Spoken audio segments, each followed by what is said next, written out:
And here we are at another podcast. Welcome to On the Rocks with Tracy and Angie. We have a special guest tonight. We have artist Perego, who is joining us. And everyone who knows him loves him. He is an excellent artist. He also wrote The Revolution Is Now, the book. And he is an award winner. He just recently got the medal of, what was that? It was the President Lifetime Achievement Award. Congratulations on that. That has to be, yes. Thank you. And that is when I came to see him receive his award. And we started talking, and I told him about the podcast. And thank God he was available to come and join us for the night. And so with that, what would we like to ask? What would you like to tell us? How did you start? Let's start with our tequila. The tequila we're drinking today is, what's it called? We have a triple trifecta. We have a trifecta. So we're going to taste one now and one our next podcast and one the following podcast. And the one we're tasting now, we will let Perego take the bottle home because after all, we got these because he is very artistic and I had to just do a little something different just for him. Very cool. Yes. So right now we are testing, having an añejo. Cheers. Salute. Cheers. Salute. So do you just do it one or just sip it? What are you doing? Whatever we sip whatever you want to do. Right. If you want, we sip it. If you want to shoot it, you can shoot it and have another if you'd like. I mean, it's nice to enjoy it. When you shoot it, you don't. It's like we sip it. I don't shoot it. I mean, I like to get a little gulp and get a little catch up with y'all. And we've learned as we've gotten older that it's more about the quality of the tequila that we drink versus the quantity. Absolutely. Correct. Yes. Yeah. And so we like quality. So. Yeah. So each time that we're on the podcast, we try something different. And when we find it, we keep drinking it at home. But on the podcast, we keep trying different ones just to, variety is the spice of life after all, right? Gotcha. So they say. Variety is good. Variety is good. Yeah. All right. So the question I think that I have for you is you've done so much art like in town. I mean, we first saw you back at the Love Bar in the Groove. Back Your art like was back then. He had the late art 90s. There. Wow. Cool. Yes. And you've done so awesome many spots, right? Oh, gosh, times, yes. Oh, my gosh. Oh, so yeah. We had fun. some great times. Yeah. Well, he did painted our bodies, my girlfriend Kathy and that's I. Right. In my backyard. And I won't show the pictures, but they're beautiful. My girlfriend Kathy looked awesome. What were you? What were we? Yeah. Dressed in light. Just in light. I do this thing where I project on models. So what they're wearing is whatever you're projecting. So everything, art is light, right? Yes. Life is light. So yeah, so it's whatever, and if you don't want to see something, you could paint it black.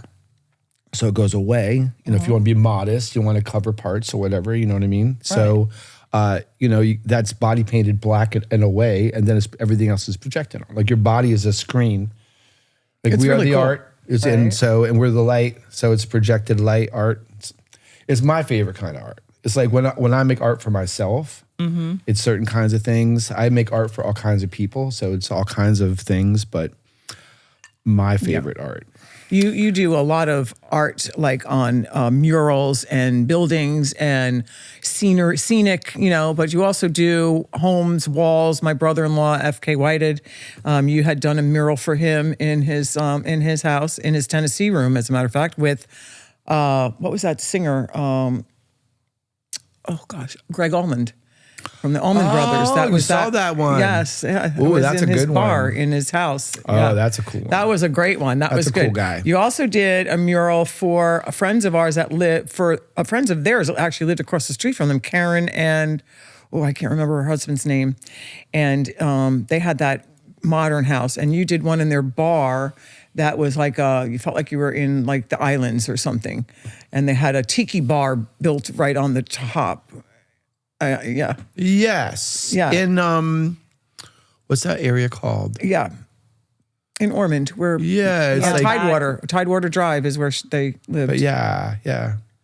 And that was awesome. And that was before I even met him.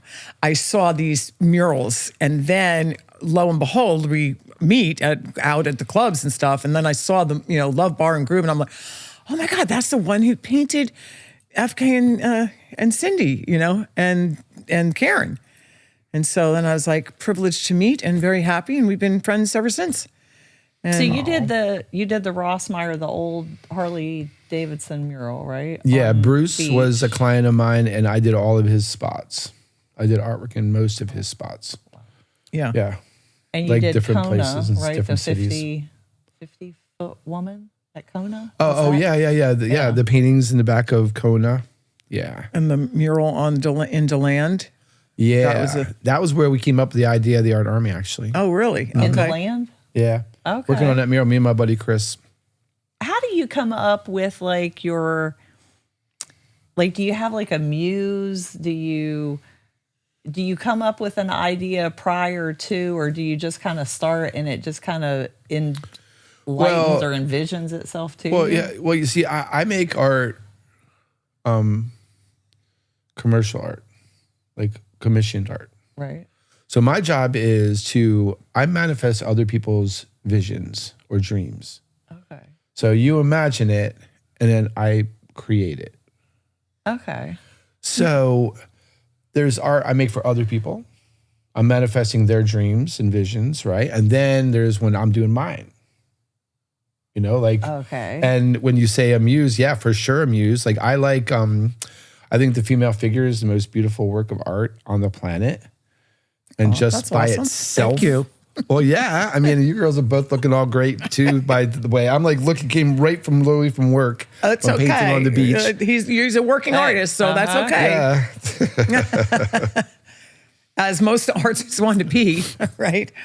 So your True. muse then would be the female form. Well, yeah, like different people. I met different people. I once met this girl named Serena, and I came up with this idea of painting the sirens. You know the sirens? Oh, yeah.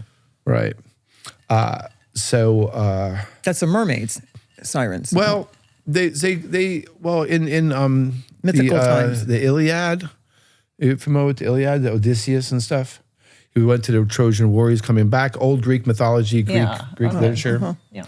The Iliad. And so when Odysseus is going by the sirens, right? There's these women that are on these rocks and they sing to the men, and the men want to come to them, and they wind up dying coming to them on the rocks. Yeah. So I think it was Mercury or Apollo. I don't know who exactly it was, but like they told him what was up. So he said, okay. So he said, put wax in all the guys' ears except me. Tie me to the mast of the ship. Put wax in all the guys' ears and tell them if the wind's not going, row right past this island. Do not stop. Do not look up anything. Just row. And tie me to the mast of the ship and don't let me go. So they're going by, and then he's hearing it, and he's like, all right, guys, you can untie me now. Everything's cool, and they're rowing, and he's like, all right, no, like for real, that's an order. Untie me right now, like untie me right now. And wow. like they're singing and they're rowing, and then he's like, if you don't untie me right now, it'll be mutiny, and you'll be swamped to death. You'll do like bloody murder, right? Yeah, right. And they just row by, and then they get by, and he calms down, and then they untie him, or does he still have the siren's voice that he wants to go back? Like, does he remember? Like, oh no, he remembers, and they remember him. We need to look that up. It's no. I just like fast forwarded because like that became a painting of mine, and actually in my painting of the sirens is actually my ex-wife, who is very beautiful. I met, and then I'm no longer married to, and the girl Serena is one of those girls. And then there's another girl that was a blonde girl that was supposed to show up, but she didn't. We did the shoot on actually the Ponce Inlet. Me and my buddy Redmond came and shot, and we actually got out there, and they like wore all this crazy stuff, and he took the actual images. Oh wow, that's cool. It's dope. Cool. Yeah, he does some great. So yeah, so it turned into this painting okay, so of the sirens. I guess a question that I have He's a is visionary, really, when it comes to his preferred. Well, that's what art is creating a vision. Yes.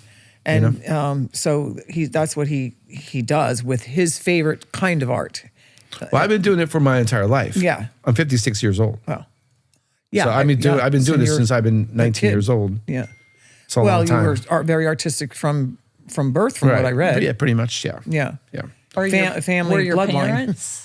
Both my parents are very creative. My mom is an artist and a creator and a cook and all kinds of awesome stuff. She creates all kinds of interesting things. She does like little cool videos and stuff. And my dad, he's a computer programmer. So he's And creative. so that's creative and creating that, writing code. And he plays banjo. Oh, that's cool. I love banjo. So, and so you have 3 daughters, I understand. Is that 2 correct? daughters. 2 daugers. Girl, boy, girl. Oh, boy in the Marcella, Thor, and Phoenix. Oh, okay. Yeah. Boy, girl, boy. Then okay.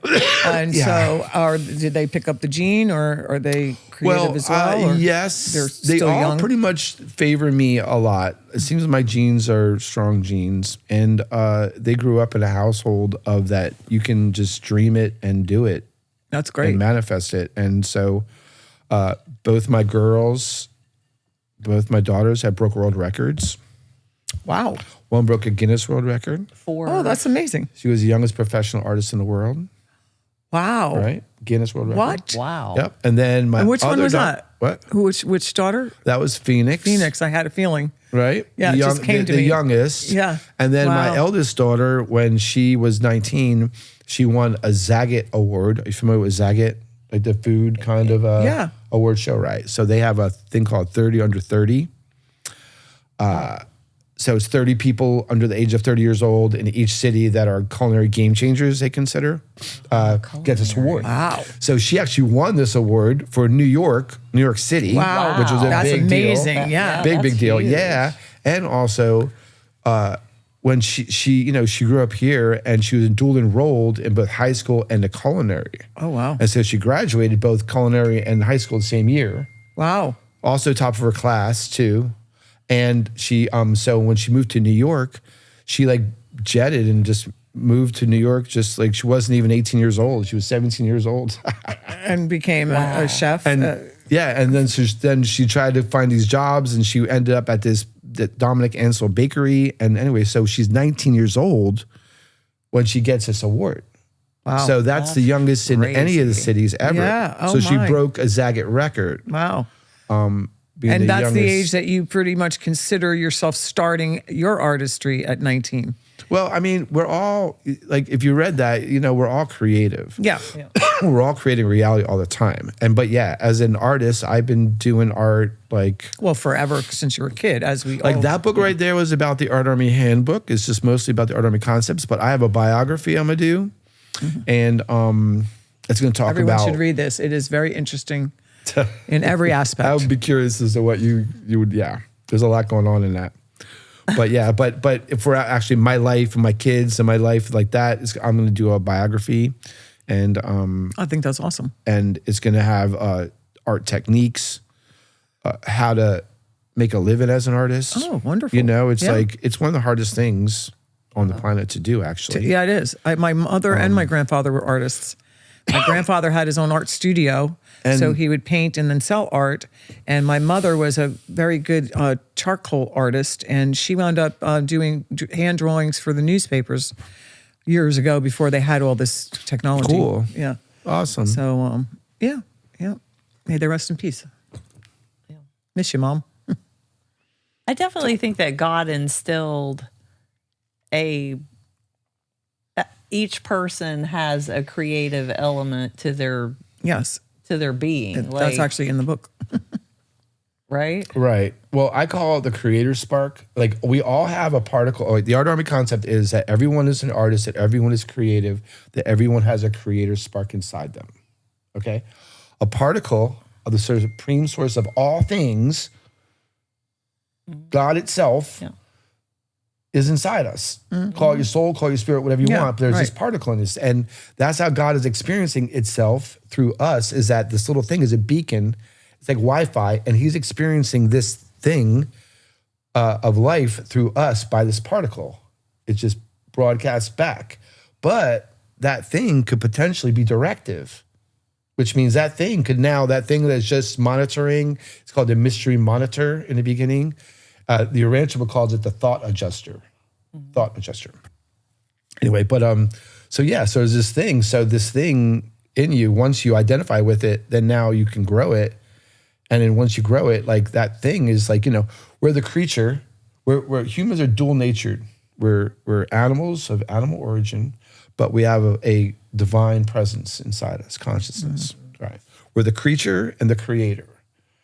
And we're always going to be the creature. Like we're in this body. It has its desires, its needs. You can't deny it. But also it doesn't run you. Right. And you could ultimately be fight. your consciousness. And consciousness is a thing where it's like, it's not just like this fuzzy feeling. Consciousness is almost like quantitative. It's like how much consciousness, how much awareness do you have? The more awareness you have, the more consciousness you have. Aware of what?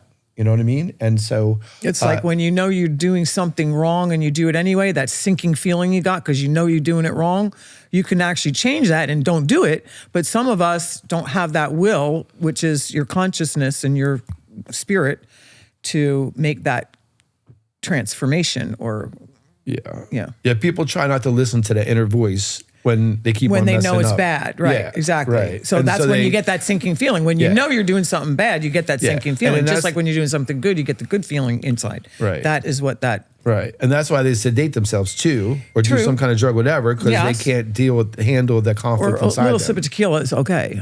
Oh, Hey, listen, Jesus made water into wine. Yes, he did. That's in the exactly Rancher what we book? say. Amen to that. That's one of the mysteries of the Bible. Are you into mysteries of the Bible?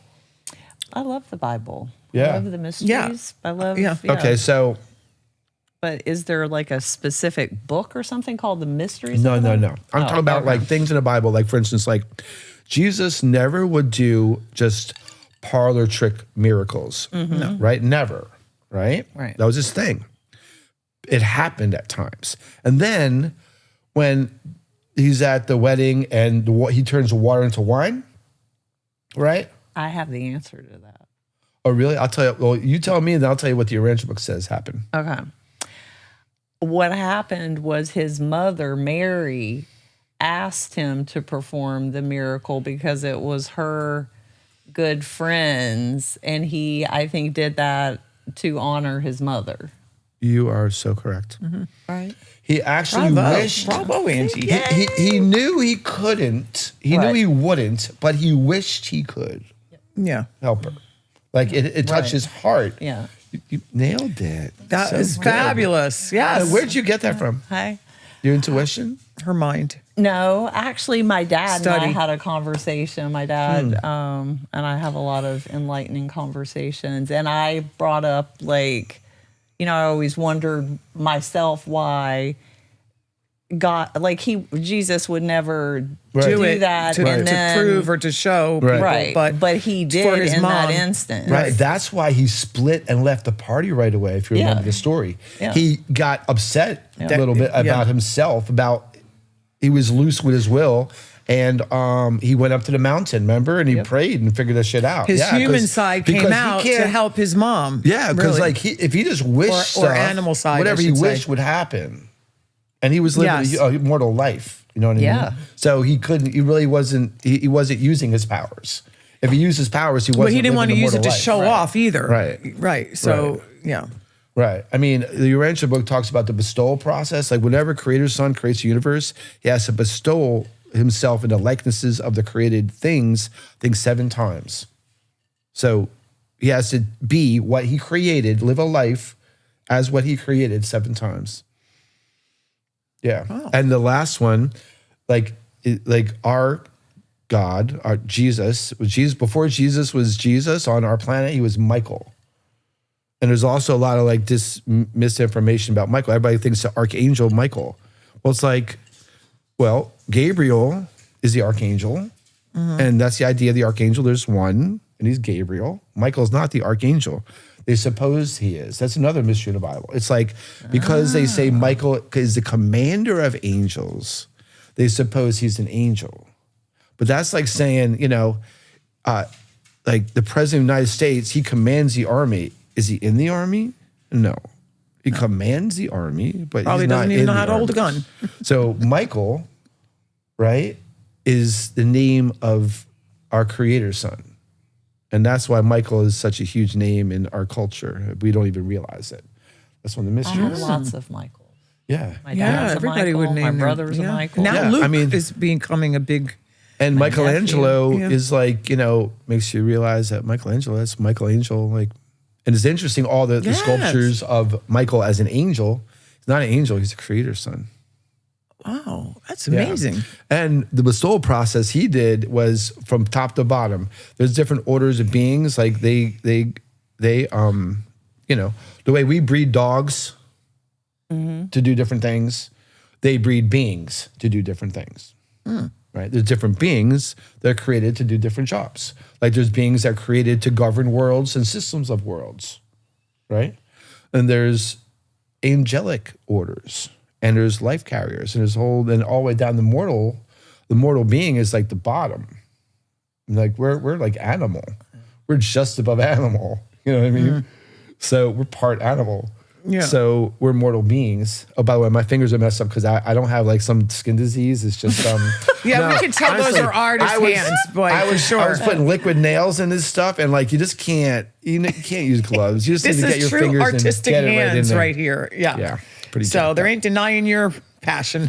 Anyway, so it's cool that like when remember it said that in the Bible that when Jesus died that he had the keys of death itself and all that, like the keys of the universe. Keys of the universe. Right. Yeah. Like basically his sovereignty was his last bestowal.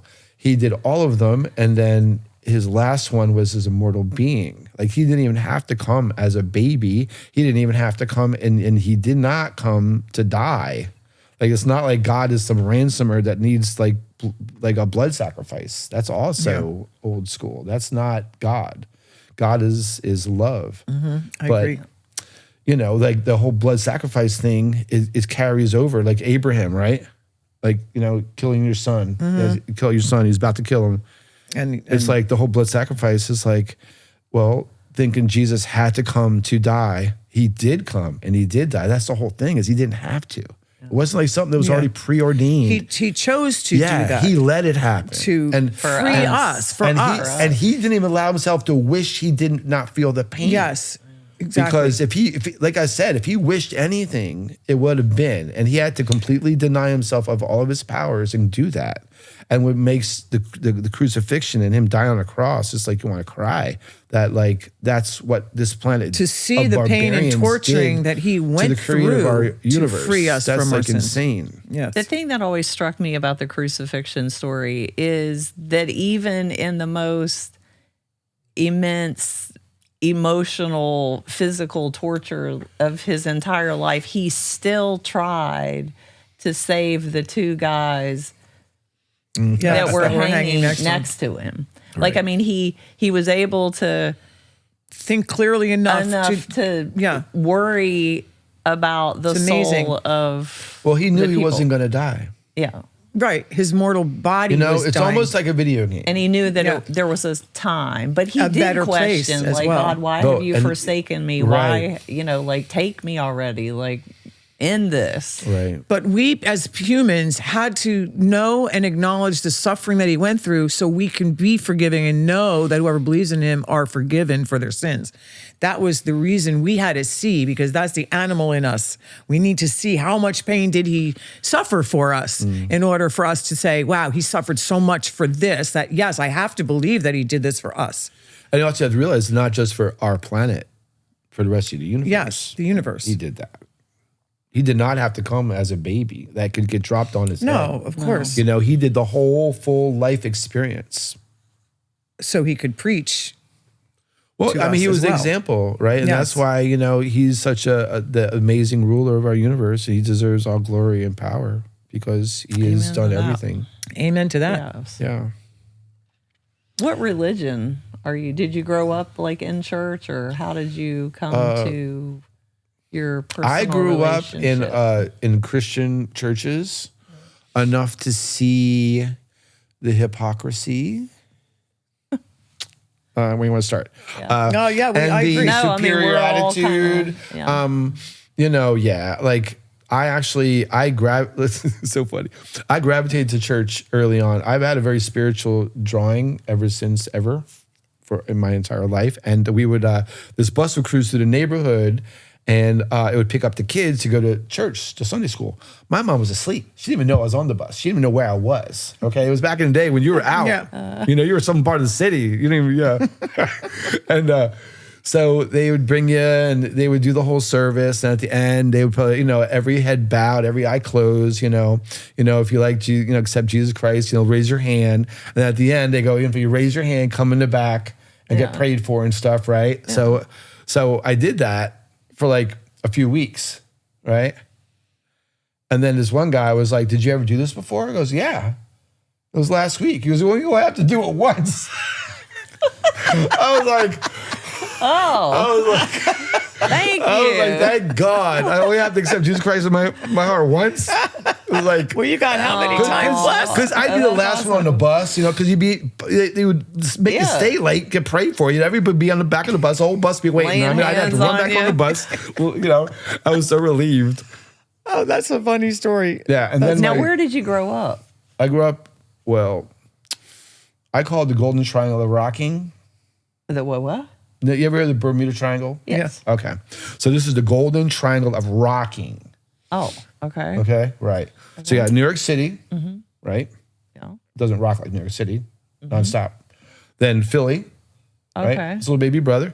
And then AC, Atlantic City, doesn't ever close, right? It's casinos. Yeah. Right. So my adolescence, I grew up in that triangle. Oh.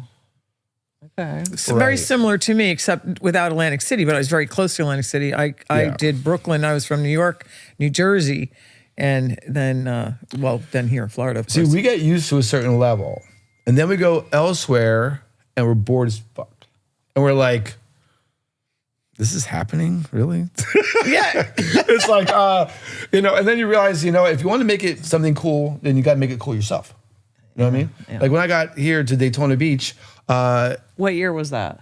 Like 90, 91. Like there was like 2 years I was going back and forth from Philly to Daytona.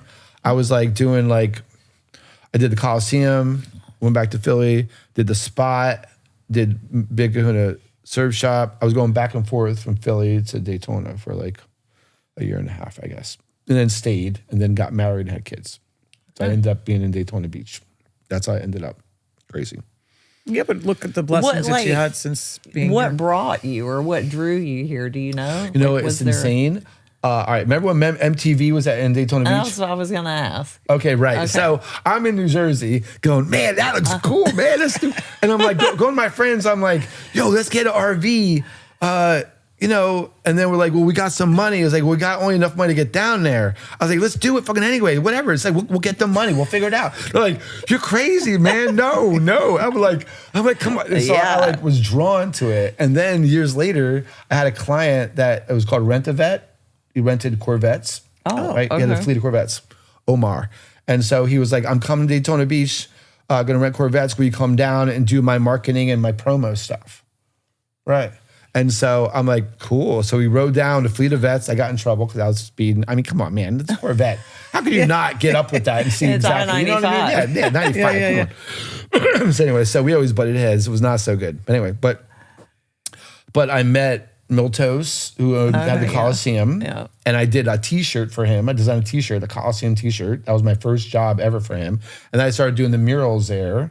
And then we did the Spot, and then the Bravo, and Java Lava, and the Love Bar, and the Groove, and Jambalaya, and yeah. And the list goes on and on and on and on and on. Here we are. You can That was just actually with Miltos. Wikipedia him, and you can read up all on his, pretty much your life